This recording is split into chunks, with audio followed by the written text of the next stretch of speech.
IPL 2025 season లో Kolkata night riders తీవ్రంగా నిరాశపరిచింది. Defending champion గా బరిలోకి దిగిన కేకేఆర్ పేలవమైన ప్రదర్శనతో కనీసం ప్లే ఆఫ్స్ కి కూడా చేరలేకపోయింది. స్టార్ ఆటగాళ్ల వైఫల్యం ఆ జట్టు కొంపముంచింది. కోట్లు పెట్టి కొనుగోలు చేసిన వెంకటేష్ అయ్యర్ తీవ్రంగా నిరాశపరచగా, భారీ అంచనాలు పెట్టుకున్న రింకు సింగ్, వెంకటేష్ అయ్యర్, క్వింటన్ డికాక్ తేలిపోయారు. దాంతో కేకేఆర్ 14 మ్యాచ్లకు 5 మాత్రమే గెలిచి 8వ స్థానంలో నిలిచింది. వర్షం కారణంగా 2 మ్యాచ్లు రద్దవడం కూడా కేకేఆర్ ప్లే ఆఫ్స్ అవకాశాలపై ప్రభావం చూపించింది. అయితే ఈ వైఫల్యం నేపథ్యంలోనే ఐపీఎల్ 2026 మినీ వేలానికి ముందు జట్టులో మార్పులు జరిగే అవకాశం కనిపిస్తోంది. జట్టు బలహీనతలను సరిదిద్దుకోవడంతో పాటు పర్స్ వాల్యూను పెంచుకునేందుకు కేకేఆర్ అవసరం లేని ఆటగాళ్లను వదిలేసే అవకాశం ఉంది. అయితే వాళ్ళెవరో చూసే ముందు ఈ వీడియోకి లైక్ చేసి మన ఛానల్ ని సబ్స్క్రైబ్ చేసుకోండి. అలాగే ప్రక్కనే ఉన్న గంట సింబల్ యాక్టివేట్ చేసుకోండి. Number 1 Venkatesh Iyer. IPL 2024 season లో టైటిల్ గెలవడంలో కీలక పాత్ర పోషించిన వెంకటేష్ అయ్యర్ ను కేకేఆర్ 23.75 కోట్ల భారీ ధరకు కొనుగోలు చేసింది. కానీ ఈ సీజన్ లో అతను ఆశించిన స్థాయిలో రాణించలేకపోయాడు. 11 మ్యాచ్ల్లో కేవలం 142 పరుగులు మాత్రమే చేశాడు. ఈ క్రమంలోనే వెంకటేష్ అయ్యర్ ను వేలంలోకి వదిలేసే అవకాశం ఉంది. ముఖ్యంగా పర్సు వాల్యూను పెంచుకోవడానికి అయ్యర్ ను వదిలేయవచ్చు.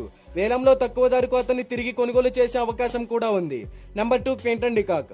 ఓపెనర్ గా అదిరిపోయే ఆరంభాలు అందిస్తాడని భావించిన క్వింటన్ డికాక్ తీవ్రంగా నిరాశపరిచాడు. ఐపీఎల్ 2025 సీజన్ మెగా వేలంలో ఈ వికెట్ కీపర్ కమ్ బ్యాటర్ కోసం కేకేఆర్ 3.60 కోట్లు ఖర్చు చేసింది. కానీ అతను 8 మ్యాచ్ల్లో 152 పరుగులు మాత్రమే చేశాడు.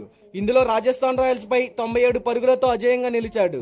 మిగతా మ్యాచ్ల్లో దారుణంగా విఫలమయ్యాడు. అతని స్థానంలో రెహమానుల్లా గుర్బాజ్ ను ఆడించగా అతను కాస్త మెరుగైన ప్రదర్శన చేశాడు. ఈ క్రమంలోనే డికాక్ ను వదిలేసి భారత వికెట్ కీపర్ ను తీసుకునే ప్రయత్నం కేకేఆర్ చేయవచ్చు. Number 3 Anrich Nortje. South Africa star player Anrich నోడ్జేను కేకేఆర్ 6.50 కోట్ల భారీ ధరకు కొనుగోలు చేసింది.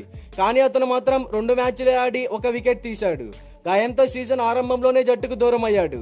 ఈ క్రమంలోనే అతన్ని వదిలేసి మరో స్టార్ పేసర్ ను కొనుగోలు చేసే అవకాశం ఉంది. ఇక number 4 Spencer Johnson. Mitchell Starc స్థానాన్ని భర్తీ చేయగలడని Australia left arm pacer Spencer Johnson ను 2.80 కోట్ల భారీ ధరకు కేకేఆర్ కొనుగోలు చేసింది.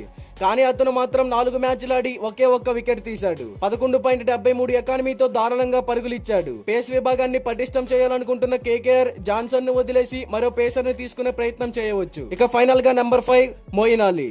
ఐపీఎల్ 2025 సీజన్ లో కేకేఆర్ తరపున ఆడిన ఇంగ్లాండ్ ఆల్రౌండర్ మొయిన్ అలీ ఆశించిన స్థాయిలో రాణించలేకపోయాడు.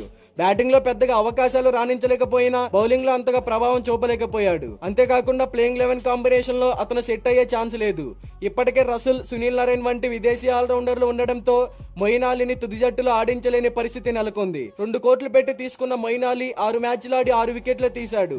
మొయిన్ అలీ స్థానంలో భారత యువ ఆటగాడిని కేకేఆర్ ఎంచుకోవచ్చు. మరి 5 ప్లేయర్స్ లో ఎవరిని కోల్కతా ఫ్రాంచైజీ వదిలేస్తుంది అని మీరు అనుకుంటున్నారో కామెంట్ చేయండి. ఇలాంటి క్రికెట్ కంటెంట్ కోసం మన ఛానల్ ని సబ్స్క్రైబ్ చేసుకోండి. అలాగే ప్రక్కనే ఉన్న గంట సింబల్ యాక్టివేట్ చేసుకోండి.